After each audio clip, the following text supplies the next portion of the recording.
Good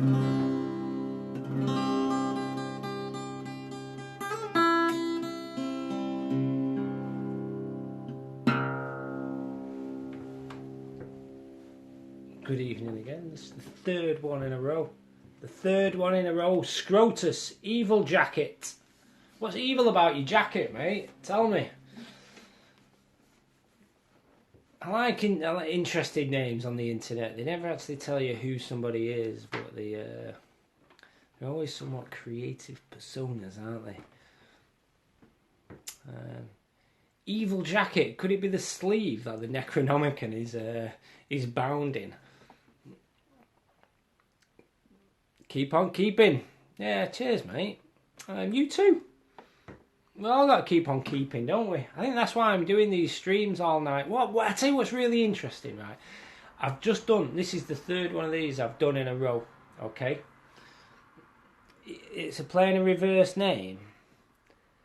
Tekaj-Levi. I don't know, the jacket of evil. Yeah, these I've just done like 3 of these in a row and got completely different, like back to back, and got completely different people each time, you know. And I don't suppose I'd get that if I was doing it on YouTube. For those that, I keep saying this every video now. I want to move these videos to live stream on YouTube, so I don't have to do them upright. So I don't have to download them to my phone, then to my computer, then to edit them, then to, you know, change the angle of them, and then bang them on YouTube, when I can just do them straight to YouTube. But I can't do them straight to YouTube if I've got less than 1,000 followers now. So I need people to go and subscribe, so I can go and do all that there. But the other thing as well, you know, I've got like almost 6,000 followers here on Instagram. Like 6,000 of you, bog off over there for me. You know, let's do it all over there. You know, and that'd be really nice. So I'm uploading the earlier live streams to YouTube now, so you can go and watch them. But the other thing is I can't keep them on Instagram. And the last live stream actually was cut short by almost 10 minutes because there wasn't enough space on my phone. Because that's what Instagram does. It just takes up so much space. So I was a little bit gutted about that. But the thing is, what I couldn't do is I couldn't go back into my phone, delete stuff, and then re-upload. It gives you one chance to upload. And then the other thing is a glitch with Instagram Live at the moment, because normally it would allow you 24 hours to leave your video for people to watch, but Instagram has not been letting that happen recently at all. So I can't leave it on for 24 hours and then use an app to then draw it off. I can't do that, you know. So Instagram is becoming less and less practical for me to do these live streams. You know, and I do these live streams because they excite me. I quite enjoy doing them, but also because they help you, and really that is what excites me. Which is why I changed my name from my name to the Miniature Painting Tutor, because I tell you what, if I could never paint a model again, but only teach people to paint models, and I would paint whatever models through somebody, if you know what I mean, then I would do that. I would never buy a paintbrush again if I could get other people to paint really, really, really, really well. And if I could make a living out of doing that, then I think my life in creation is complete, you know. And I'd really love to dedicate my time helping people see painting better. So yeah, so if anyone's got any painting questions while we're on lockdown, which is what this is all about, me spreading positive vibes, misses me getting socially intimate, because there's no such thing as social distancing with the power of cameras and the internet.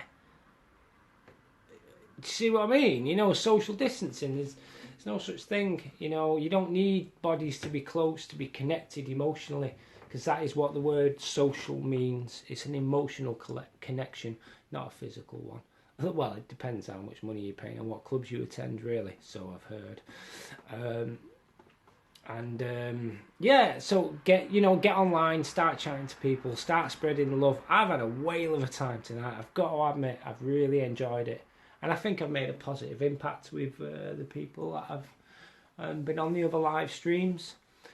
So there you go. So I was just playing some guitar. Jonas Jackson has joined. Hello.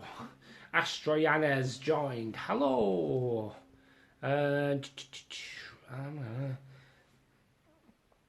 Tech Jive. It's old, but man, good vibes when you are. Nice one. Cheers, dude. Right, I get it now. I've just read all the other. I've just gone back and read the comments.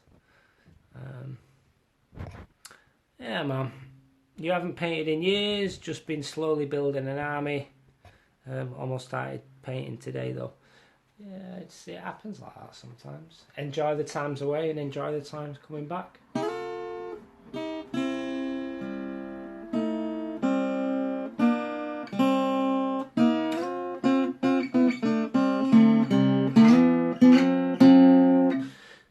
Right, here you go, Evil Jacket. Give me 2 numbers from 1 to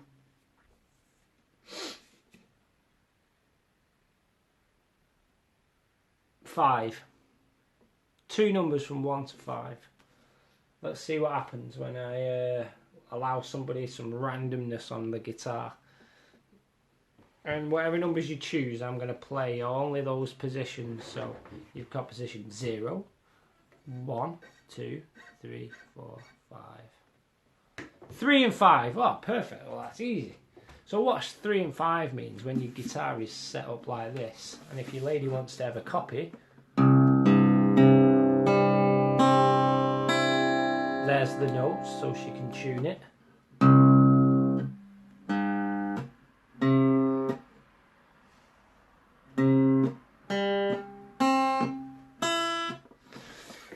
Which is an open major chord. 3 and 5 basically is like some kind of cowboy desert bluesy sound.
Okay, someone asks a question. Scrota says, a common theme amongst mini painters you see on social media is them helping nurturing people's painting abilities, and that's kind of cool. There's such a cool, the supportive community. Yeah, do you know what? There are some fantastic people in this community. They really are, like genuine angels. Yeah. I could name names. Lee Pearce being one. Michael Hammett being another, Phil Howland who's another. Do you know what, right? Yeah, everyone is, I mean, naming names just means then there's more names I forget because I'm human, and apologies, so I really suppose I shouldn't name names because that just highlights the fact that I forgot some. I don't feel bad about that, I don't want to, but yeah, there's some fantastic people in this community, isn't there? Mixula, hello. Justin, hello. Evil Jacket says, oh, thank you. He says I can play. Cheers. Oh, nice one. So, what's everyone doing tonight? I think people must be asleep. Yeah, this third live stream is a lot quieter than the other ones, which is okay. But you know, I want material to get all excited about, and which is where you guys come in. You know.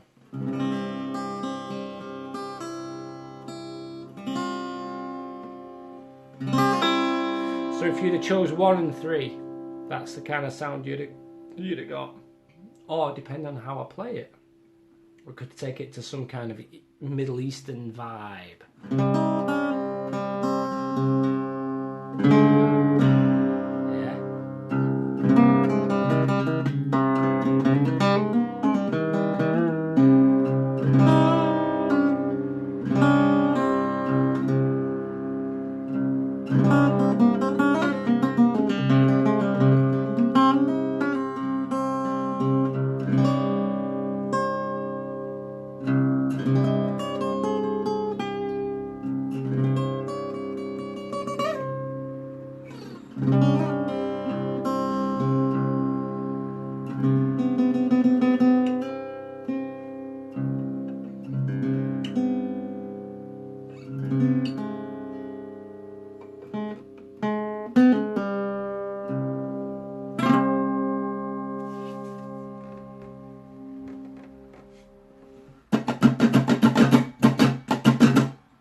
Capo or capo?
Conversation, huh? Any more painty questions? What do you guys reckon? There's only 2 of you in, so like now's a chance.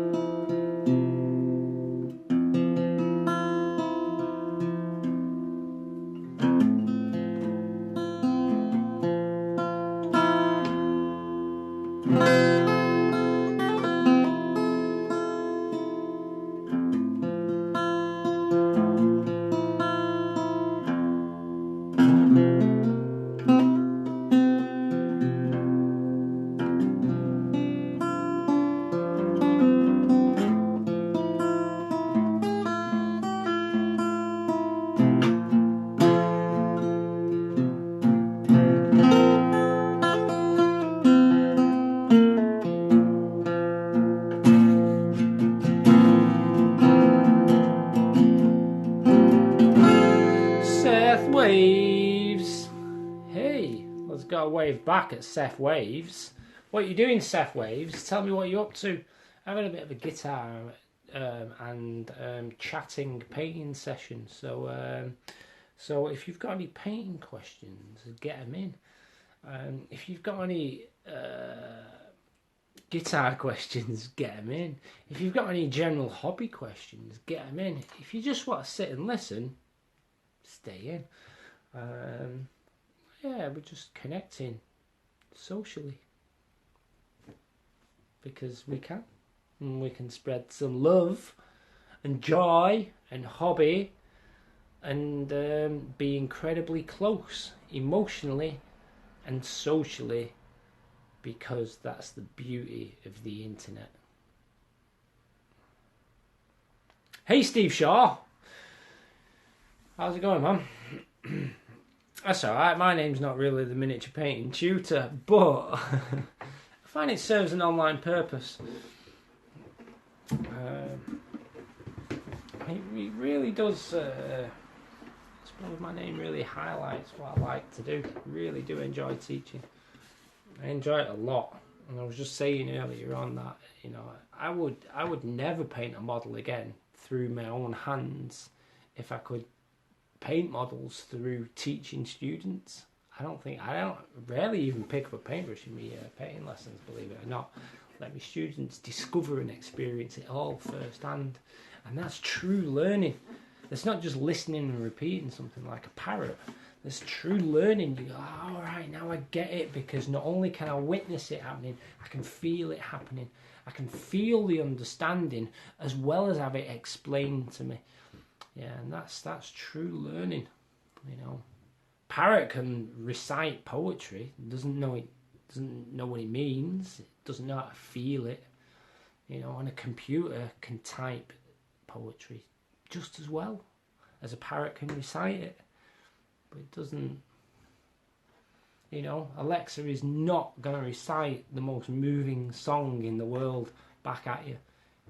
Yeah, in her voice. Obviously she can play the fucking song just by going, YouTube, play Stevie Nicks.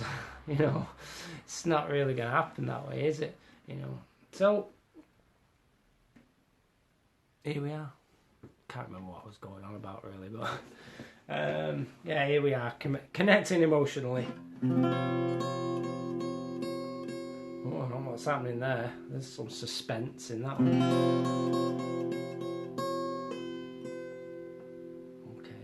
Okay.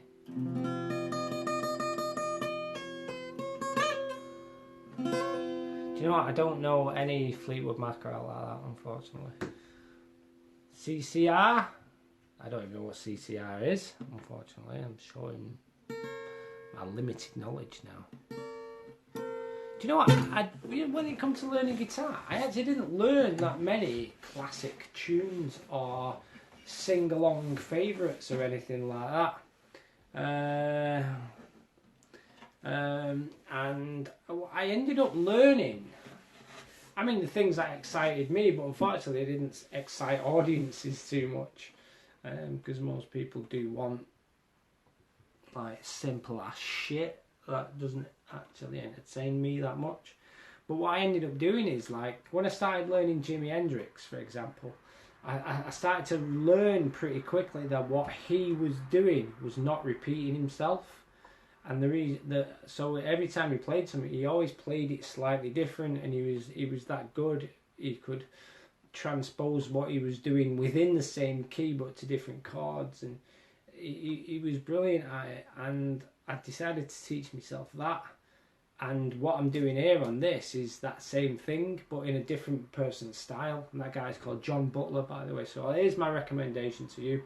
Go and find John Butler and the John Butler Trio. Enjoy it. All this shit comes from him, and it's slightly inspired by him and his style. I suppose Bronnier Stomp by Led Zeppelin, same thing.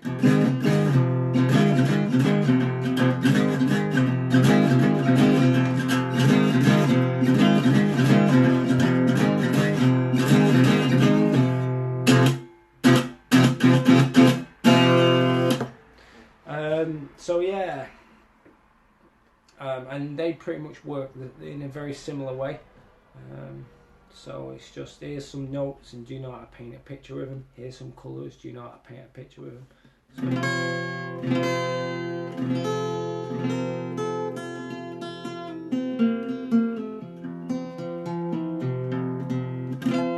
So we've got a painting question in now. Mr. Seth Waves. Oh, that's not his real name. Okay, here we go. Mean business now, because this is a business question. This is a business question. Fabio Piccolo. Hello. You've come in time, Mr. Fabio, for a business question. Here we go. Seth Waves says, question. How do you bridge the mental gap of knowing you're using yellows/greys in non-metal metallics? In general, optical illusions don't fool me. I hope that makes sense. So, there are two skills to becoming good at non-metal metallics, and you need them both. Now, the reason these two skills are needed, because there's two types of people. There are those who are blagged by it and those who are not.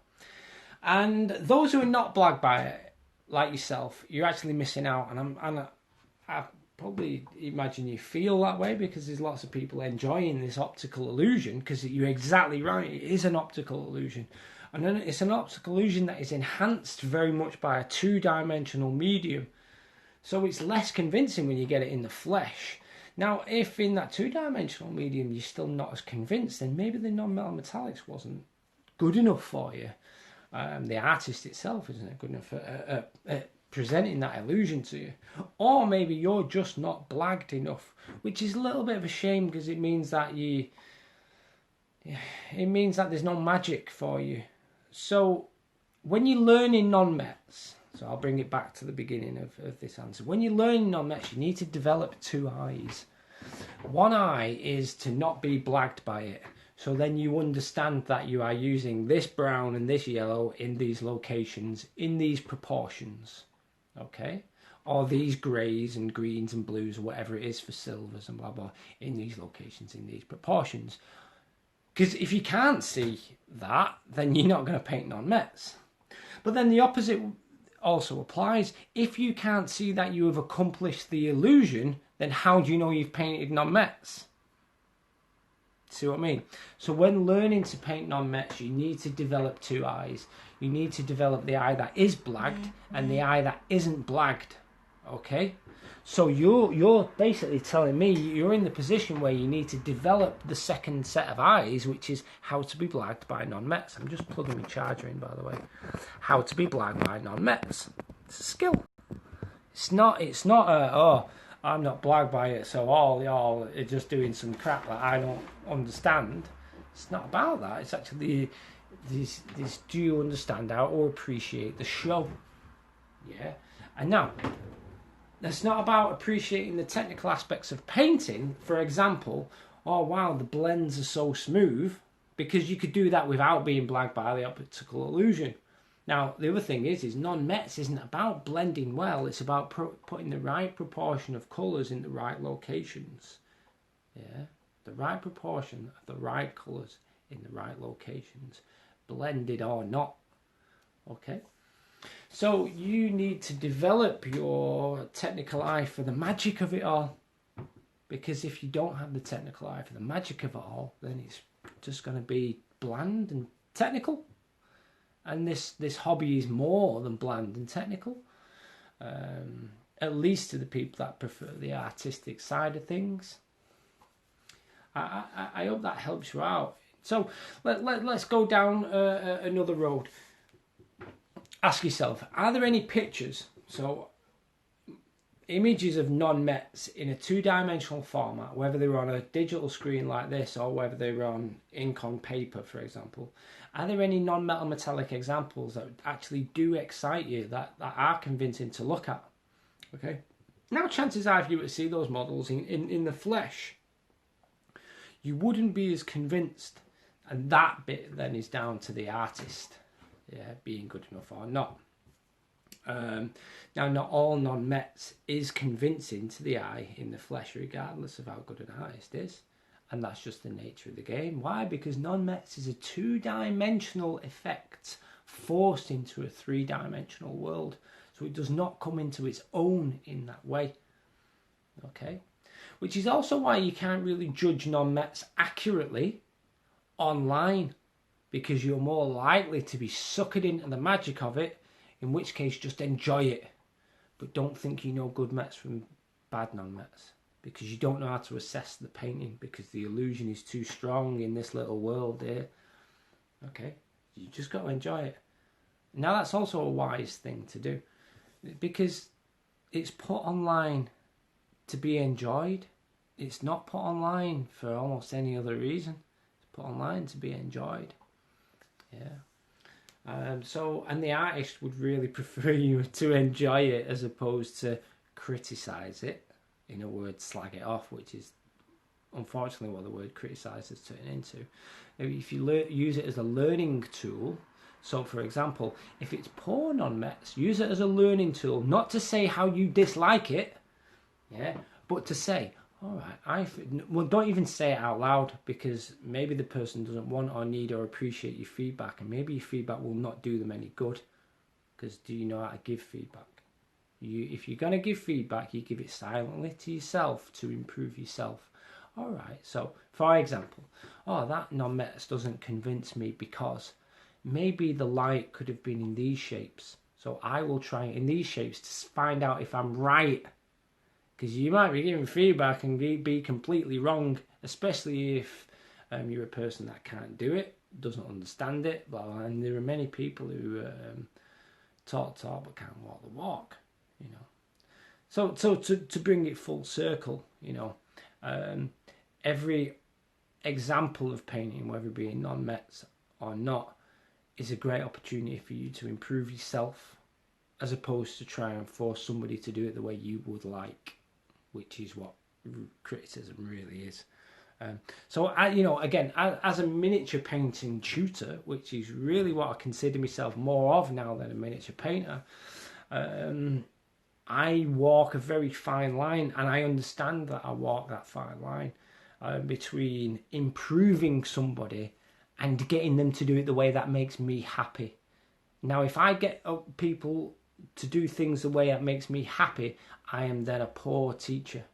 I need to get them to the place where they can do what they want that makes them happy, because this is a hobby it's not a hobby of meritocracy or hierarchy or anything like that, and anybody that treats it in such a way is a little bit wrong.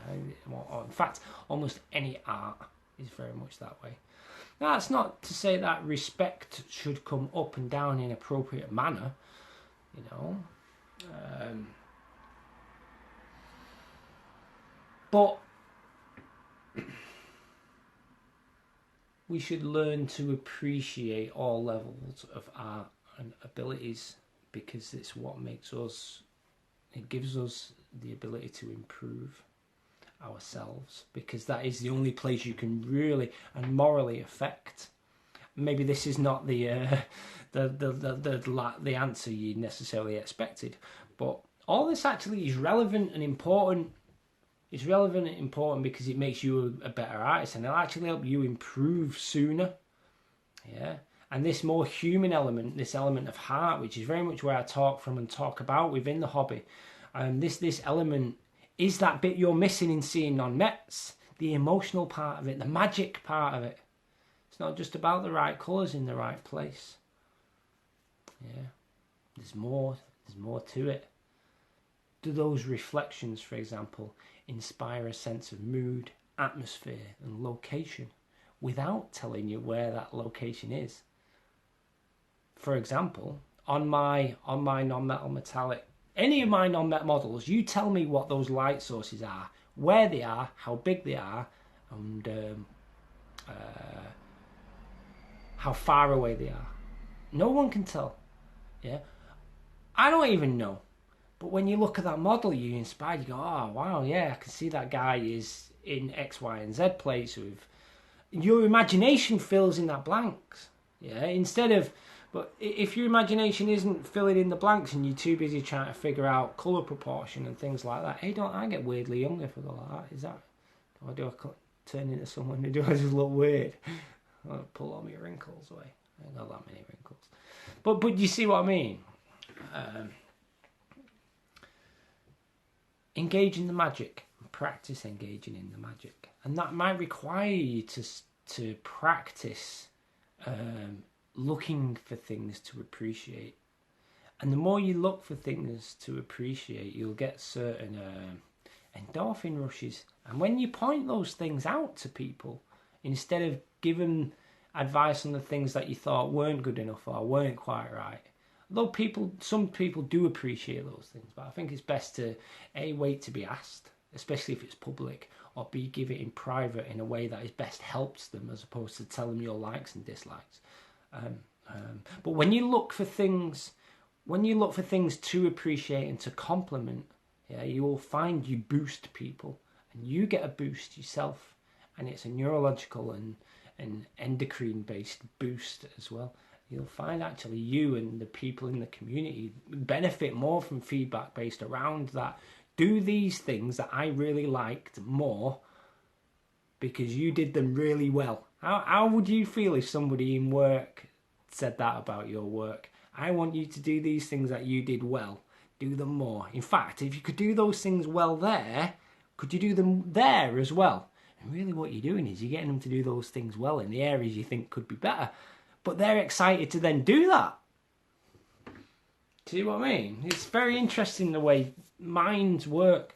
But again, as a miniature painting teacher, I have to be mindful of how I communicate to people. It'd be very easy for me face to face with people or the internet just to tear people down. Yeah? And trust me, I could do it. Right. Ooh, unlimited power. Right, but I don't, because I don't like doing it that way, and I really don't agree with the way feedback was given in certain places. I don't know if anyone remembers the Frothers Forum. Not a nice place to be, that. Not a nice place to be. You know, we are no longer animals as much as we are animals. And we don't necessarily all thrive under adversity. Some of us are more like flowers and plants and thrive under love and the right conditions. And if you are uncaring of which creature you are approaching, then you're not a very good person for giving feedback. If you're undiscerning as to how you treat your subjects and colleagues and fellow living beings, then you're not very flexible. So yeah. Anyway, 40k Fringe is piping up with some things to say. Let's just go back through the comments here and see who's saying what. Rasta! Dude, cheers for subscribing. Thank you. It really helps. Okay. How do we... Right, okay. Evil Jacket says, you love listening to cards combined, whether the mistakes made or not. Just playing in general. Always trying to get your girl to play for you. Steady on, dude. Yeah. I think everybody should play more guitar and paint more models, definitely. ROS. Hello, waving at y'all. Okay. 40k Fringe. This method literally is currently helping you with depression. Good. Because I see direct parallels with improving your painting to improving your mental states. And it's not my opinion. It's a direct parallel. If you get better at painting and understand how your mind works, and I've spent a lot of time doing this and using it to help myself out of slumps. And I've had some slumps. I'm still here, going. I'll show you the scars and all. Yeah. So, the thing with depression, you could look maybe at depression as thoughts of the past. You can look at anxiety maybe as thoughts of the future. But either way, they're just thoughts. Okay. That's a fact. Now those thoughts might be creating certain feelings in your body, and those are hormonal and electrical, essentially, because that's what a feeling is, you know. The first thing to realise is that, as Jim Carrey said, there's a difference between a dog that is going to bite you in your head and an actual dog that is going to bite you. You could think of these as the same as the consistencies of paint. Now, I often ask, in fact, I ask every student which of these consistencies is bad, and they will choose whichever consistency. And I will go, well, which one would you use for dry brushing? And they will choose the one that's too thick. And which one would you use for glazing? And they will choose the one that is too thin. Which one would you use for base coating? And they will choose the one in the middle. And actually, they're all good for all of those things. Do you know what I mean? They're all consistencies are great. They all have a purpose and a reason. They're all trying to teach you something. Now that is an encouraging thought, and all of a sudden that makes those states of consistency, those states of emotion, a lot more easier to handle all of a sudden, knowing they have a use and they're trying to teach you something. Now, if you want to be somewhere in the middle emotionally, then you need those emotions either side of too thick and too thin. You need to know what they look like, and you need to know what they feel like. Otherwise, how could you recognise them to avoid them?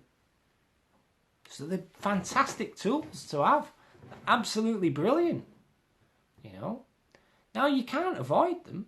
Whenever I set up the consistency of my paint, I need them there as markers to show me where that middle ground is. I need them.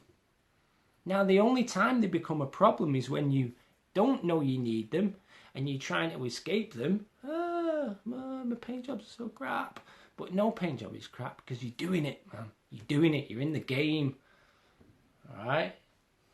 It's interesting when you look at it like this.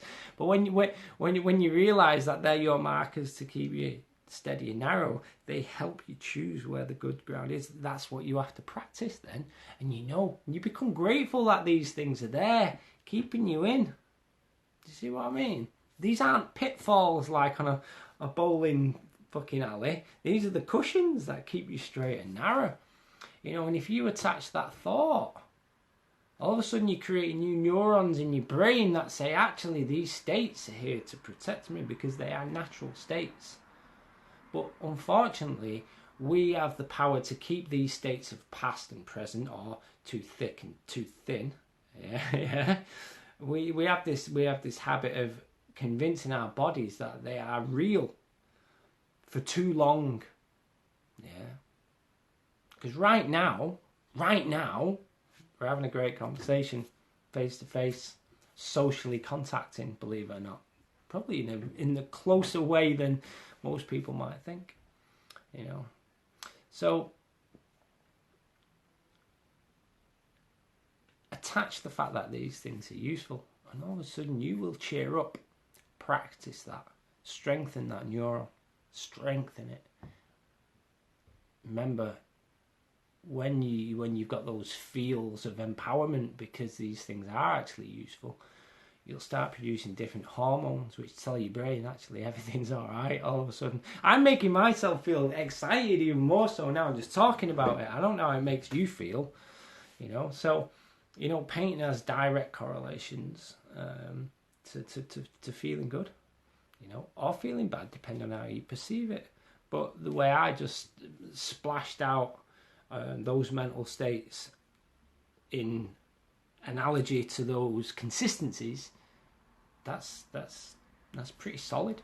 It's pretty solid. So yeah. Anyway, let's carry on. 40k fringe. Being nice feels nice. Makes you nice. Yes. Simple. Who would have thought? No way. I know. Yeah. Evil Jacket says, oh wow, I almost feel a bit shy reading that out.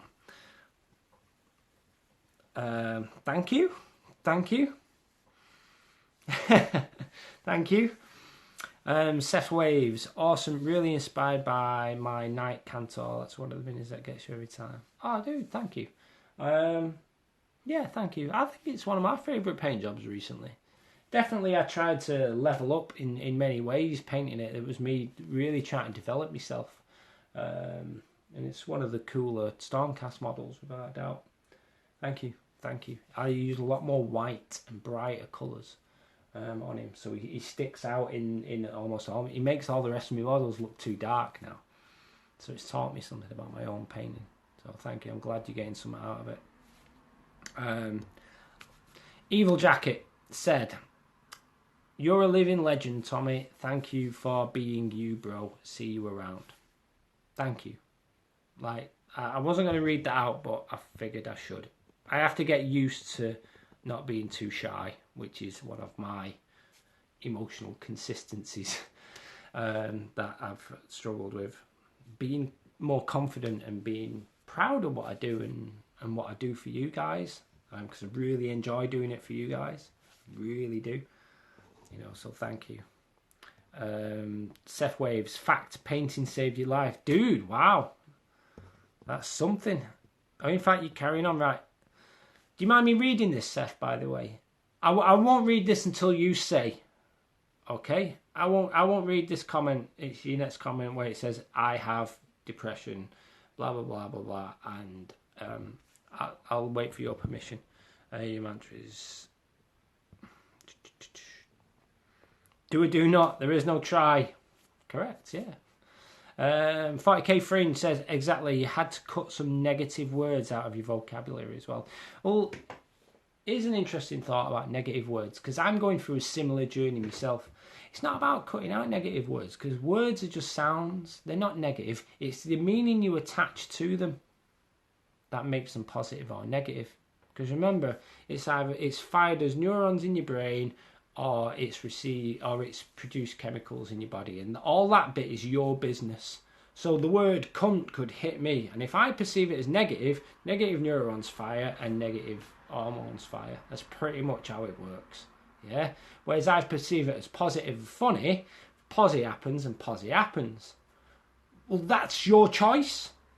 Yeah, and it's your choice to practice that response, because remember, almost every response you have is rehearsed and practiced in. It just is, you know. If you were born as a farmer's child in the middle of some third world country, would you have responded exactly the same way? No, you probably wouldn't. You wouldn't think in the same way. You wouldn't be the same person. You would have different priorities, you know. So your response is not your response necessarily. It's still conditioned into you.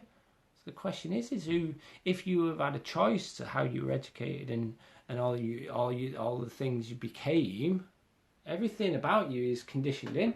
It's just a fact. From your accent, you know, the words you use, it's all conditioned in. Very interesting, isn't it? Very interesting. You know, so and that comes down to the painter you are. Now, things are either conditioned in there by happenstance, by accident, by environment, or they're nurtured in deliberately. And if you could have gone back and given yourself a chance to nurture in a lot of deliberate attitudes, would you do now looking back? And the answer is probably yeah. But here's another thing. Would you have learned the things you learned? You've learned some things about some not nice things. Some things that now keep you safe, which is great. You know, so you can say thank you to those. But the other thing is from this point now, you do have that opportunity to learn and practice new outlooks and new responses to the outside world that do serve you in a positive way. I have that choice right now. And breathe. Who knew this was going to be this kind of chat? There's only one person in anyway. It's just me and whoever. Yeah.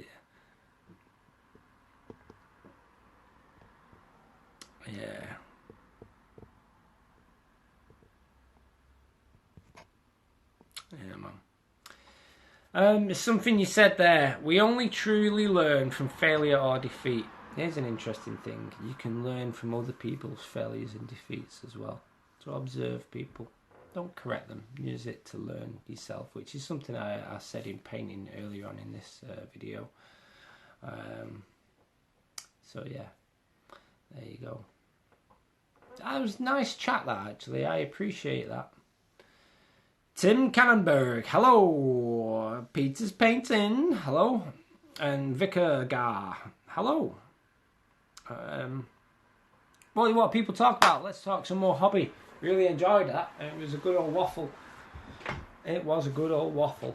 I've been doing this for like 3 hours now, just to try and make the world a better place. And if at the very least, I've had a blast. So for me, the world is now a better place, and that's thanks to you guys turning up and getting involved. I mean, it's also due to numerous slices of toast and tea and playing guitar.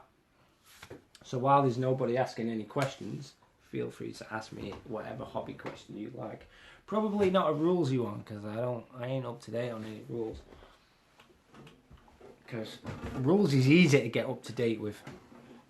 Painting styles and painting trends, on the other hand, they take some practice. So yeah.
See you later, guys. Have fun.